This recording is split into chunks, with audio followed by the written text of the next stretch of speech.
Friends and family. Whoa, what a month. The mantra for the month is it works. It seems so much has happened in a short time. A couple of big milestones passed this month, and we're looking forward to more in the coming months. Plus, we're loving it and thriving here. We see doors being opened, relationships being built, and a vision of where all this is headed coming to fruition. We have had several opportunities to love and serve the people around us and regularly see God's protection and generous provision. This dream, this vision of reaching the deaf in Canton Valencia is becoming a reality. Praise the Lord. First, let me tell you about the family workshops we started up in the mountains. Beforehand, it was more than a little nerve-wracking. We had no idea how it was going to go or what we should expect. I was not 100% sure that it was all set up correctly with the village leaders. However, when we showed up, the people had just finished cleaning the salon for us, aka the community center, and it all went down according to plan. You don't know what a big deal that is. Sometimes it feels like plans here are a dream of the past. We had 5 deaf show up, all with at least one person from their family. Several brought more than one person. About 15 people in total. This is a big deal. Then, about a dozen village leaders sat through the entire workshop. It went so well. We've had some bad weather since then, and traveling has been hard for them and us. But we had some of the same deaf and their families return. And they are getting it. It works. To always be working with a deaf person and someone from their family has become a major priority of mine. We can nurture family relationships and work with a potential future translator if the Lord so moves. Can you imagine the effect of this?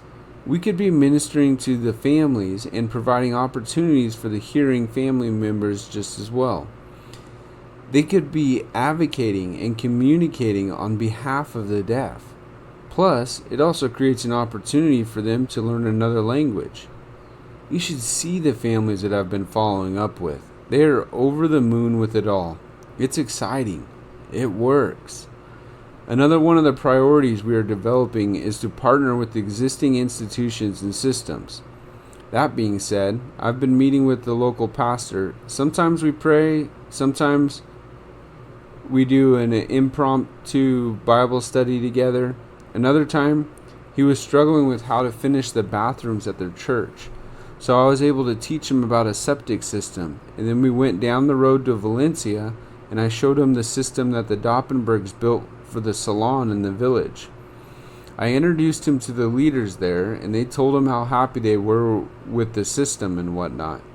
Then, another time, we went to some other villages and met with more pastors.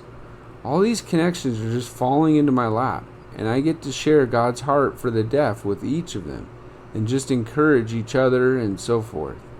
Who knows where this is going to go, but it works. Also, another thing happened. As I said, the weather has been pretty gnarly.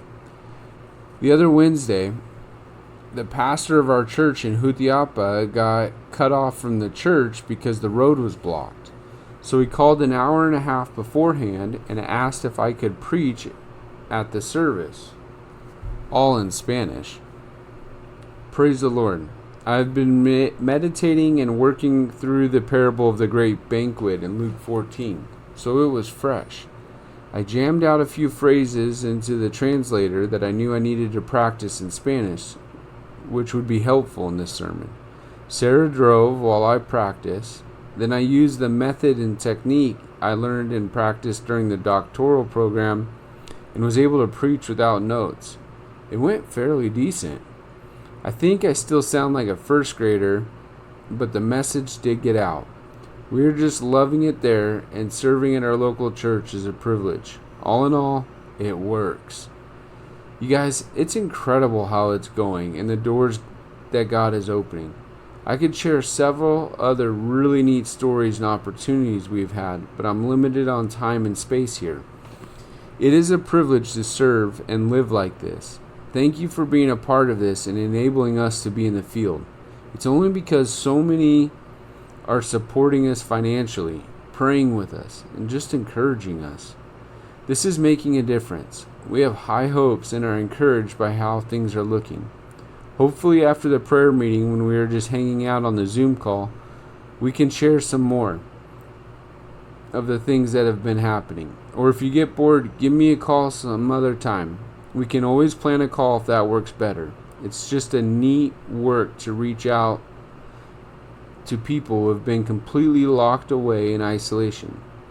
This mission, the vision that we have been given, well, it works. We have been in the thick of rainy season for the last couple of weeks. Recently, some records were set for how much and how fast the rains have been coming. The Doppenbergs knocked it out of the park and came in clutch for some families here in town. They have been helping replace mattresses and working on helping more people who have totally lost their homes. I would guess about 40 homes suffered major flood damage. It definitely made me feel less concerned with pushing the inch of water out of our house. We had it easy. People are saying that every bridge was underwater at one point. It was a little nuts. Having friends with experience and connections is so good, especially to see how to serve here better. We were not a part of this, but watching them has got my wheels turning. We'll see what happens next with all this. There is so much to say, but I really need to get this out. The regular monthly prayer meeting is set for tomorrow, July 9th at 6:30 p.m. Pacific Standard Time. The link is in your email.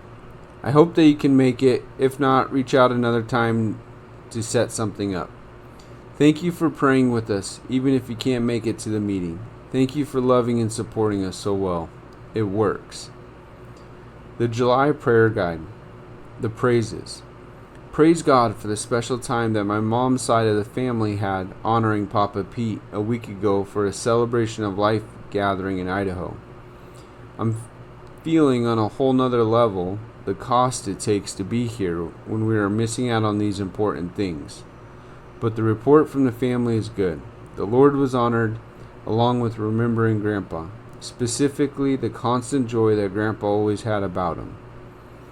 Praise that no homes were lost in the recent storm in the villages we are serving. Although it is very wet up there, and lots of the roads are impassable because of mudslides, I do know of 3 villages that still don't have power. Apparently this is normal for the power to be out for long periods of time for them. Praise for the friends and the church family we are developing. Praise for the opportunity to preach. Praise God for the men in the church that God is stirring up who are interested in our work.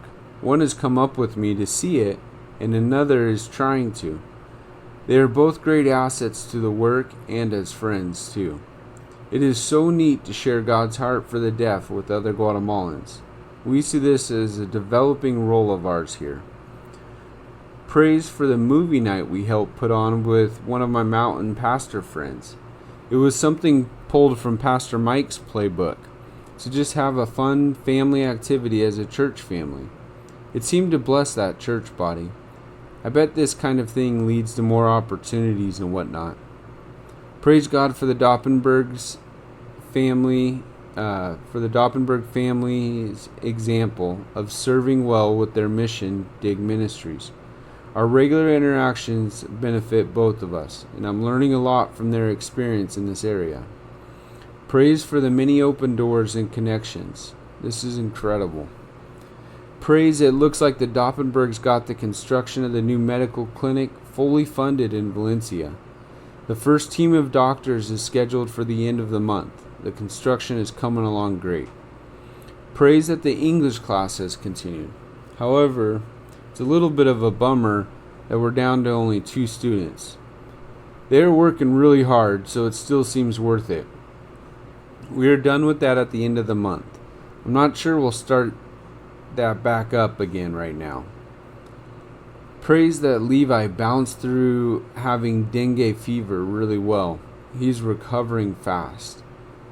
Praise we got the boys' passports renewed down here in Guatemala, no problem. Praise Jeff and Ann Newman, Sarah's dad and bonus mom, for spoiling the boys and Sarah on a trip to Maine. Jeff and Ann had already moved back there for the summer when we were in California, so they missed seeing them. The family has been getting tons of awesome, delicious home-cooked food, playing on the farm, experiencing the small-town country life, along with many outings. Plus, Sarah got to go golfing with Jeff. It will be a 4th of July they will never forget. Our prayer request for the month. Pray for our residency process. It is challenging, but Sarah is getting it done. Then Katie Newman, Molly Norbrin, and the Bobadillas are all rock stars by pushing and helping a ton from the States on this process as well. Pray for the deaf we are connecting with, that they continue to come to the workshops with their families, and for the time I get to spend with them during the week. Pray for Grandma as she adjusts to the life without her other half. Also pray for Mom and Uncle Rick and the family. Pray for more language. There's been so much improvement, but I think this will be an ongoing request for a while. It is such a God thing how far we've come, but we still see an opportunity to grow. Pray for wisdom and discernment regarding how to love, serve, and live among so many opportunities to do so. It's a challenge to know where to engage, specifically when, according to our standards and the Western way of thinking, sometimes it feels like everything's in a crisis. For a couple of days this month, I've been basically stuck and more discouraged than I'd like to admit. Pray for the leadership of our community as they deal with the storm damage. They try to keep the bridges up and keep the town safe and functioning. Pray for our housing situation. I do have a few irons in the fire, but we should most likely move soon. The sewer, the flooding, the leaks are problems that are kind of escalating into a bigger deal. Pray that we find some more key connections and workers or co-laborers to help us with this huge mission of bringing first a language, then the gospel to this unreached group in the mountains. Pray for the medical clinic project. Pray for the medic clinic project, that it will be done and ready for the first team of the doctors at the end of the month. This is also the first time this particular team will be down here with the Doppenbergs. There are a lot of moving pieces and dynamics with that. As a family, we are planning on being right in the middle of that week of clinics, helping translate and such. You guys, thank you so much for listening and praying and supporting us. Be blessed, the Johnsons.